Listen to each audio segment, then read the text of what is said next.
दोस्तों, आज का ये वीडियो बहुत इम्पोर्टेंट है आप सभी लोगों के लिए, आपकी आने वाली जनरेशन्स के लिए, आपके भाई बहनों के लिए, सबके लिए।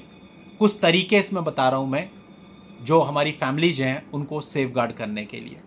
यहाँ यही कहूँगा कि यंगस्टर्स के साथ साथ जो उनके माता पिता हैं वो भी इस वीडियो को ध्यान से देखें, क्योंकि आज नहीं तो कल आप लोग अपने बच्चों की शादी करते हैं।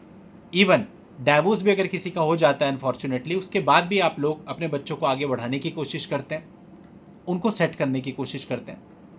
अब कई बार ये कोशिशें कामयाब होती हैं और आजकल मैक्सिमम टाइम ये कोशिशें कामयाब नहीं हो पा रही हैं। शादियां 2-2 4-4 दिन में टूट रही हैं, मामले 10-10 दिन के अंदर कोर्ट में आ जाते हैं। ये माहौल चल रहा है।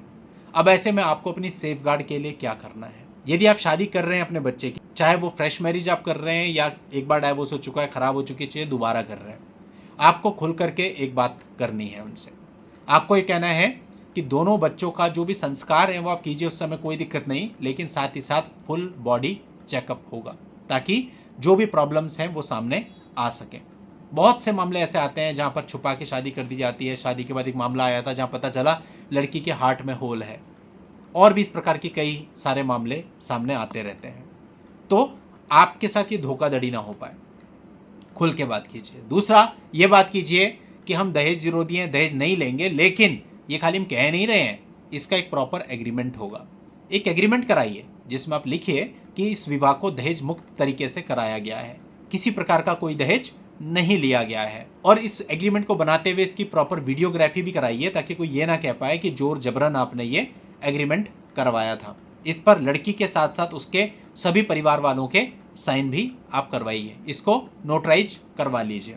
इसके अतिरिक्त यदि अपनी समझ से लड़की वाले आपको ये कहते हैं कि वो कुछ पैसा आपके खाते में ट्रांसफ़र करेंगे ऑन एनी कंटेक्स्ट, शादी के खर्चे के लिए, उपहार स्वरूप, कैसे भी, बिल्कुल डिनाई कर दें, मना कर दें कि हम आपको कोई अकाउंट नंबर प्रोवाइड नहीं करेंगे और कोई भी पैसा अपने किसी भी खाते में, अपने परिवार वालों के किसी भी खाते में बिल्कुल भी ना लें। इसी को वो बाद में दहेज बताते हैं। शादी के समय यदि उपहार स्वरूप वो आपको कोई गाड़ी दें तो आप सिंपल कहिए अपनी बेटी के नाम पर रजिस्टर्ड करिए, हम अपने नाम पर रजिस्टर्ड नहीं करवाएंगे। ये भी बहुत बड़ी प्रॉब्लम आगे जा करके बन जाती है। अब दोस्तों, अधिकतर ये देखा जाता है कि शादी हो गई, सब कुछ बहुत अच्छा चल रहा है, बहुत स्मूथ चल रहा है, 1 साल तो विश्वास बन जाता है, और जब विश्वास बन जाता है तो आपसे ट्रांजैक्शन भी डेफिनेटली होते हैं पति पत्नी के बीच में। लेकिन आज का समय ऐसा है कि इस प्रकार के मामलों की भी कोई कमी नहीं है। चाहे 10 साल रिश्ता बहुत बढ़िया चला, उसके बाद पति पत्नी कोर्ट में खड़े। इवन कुछ मामले तो हमारे पास ऐसे हैं जहाँ पर रिटायर्ड एज में हैं दोनों, यानी 60+ हैं और केसेस चल रहे हैं। तो यानी प्रॉब्लम्स तो कभी भी आ सकती हैं। इसलिए चाहे आपका रिश्ता कितना भी बढ़िया क्यों नहीं चल रहा है, वैवाहिक जीवन के दौरान भी कभी भी पत्नी से अपने खाते में पैसे ना लें। अदरवाइज अगर कभी कल को डिस्प्यूट हो गया तो यही कहेगी ये मुझे टॉर्चर करता था, मेरे से पैसे मांगता था, और परिवार को बचाने के लिए वो पैसे मुझे ट्रांसफ़र करने पड़ते थे। यदि खुद वर्किंग नहीं है तो कहेगी वो पैसे मैं अपने माँ बाप से मांग करके ट्रांसफ़र करती थी ताकि मेरी गृहस्थी बची रहे। ये सारी कहानियाँ अब हमको रट चुकी हैं। इसलिए हम आपको बता रहे हैं कि आपको क्या क्या सावधानियां रखनी चाहिए। फॉल्स केसेज के जितने मामले आते हैं उनमें देखा, ठीक है, बहुत सारे मामले होते हैं, आगे जा करके हाई कोर्ट से क्वैश हो जाते हैं या ऑनरेबल सुप्रीम कोर्ट से क्वैश हो जाते हैं, लेकिन वहां तक जाना भी कौन सा आसान है। जिंदगी के कई अमूल्य साल आपको ख़राब करने पड़ते हैं, अपनी जीवन भर की सेविंग आपको बर्बाद कर देनी पड़ती है, कई बार तो अपने घर फ्लैट तक बेच करके मुकदमे लड़ने पड़ते हैं। तो इसलिए आप वहाँ तक जाने की नौबत ही ना आने दें। अगर कोई डिस्प्यूट हो भी तो सामने वाले के मन में सबसे पहले तो यह आए कि हाँ भाई, मैंने लिख के दिया हुआ है, एग्रीमेंट बना हुआ है, इतने लोगों के सामने, गांव की शादी है तो पंचायत के सामने भी आप बनवा सकते हैं, उसकी वीडियोग्राफी हो रखी है।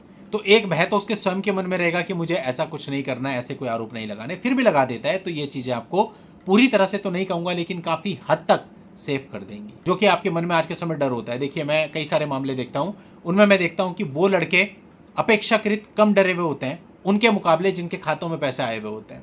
अब वो कहते हैं सर ये पैसे तो आपसी सहमति से आए थे, ये तय हुआ था आधा आधा बियर करेंगे, उन्होंने आधा हमारे अकाउंट में डाल दिया, आधा हमने जोड़ा और फिर रिसेप्शन कर ली।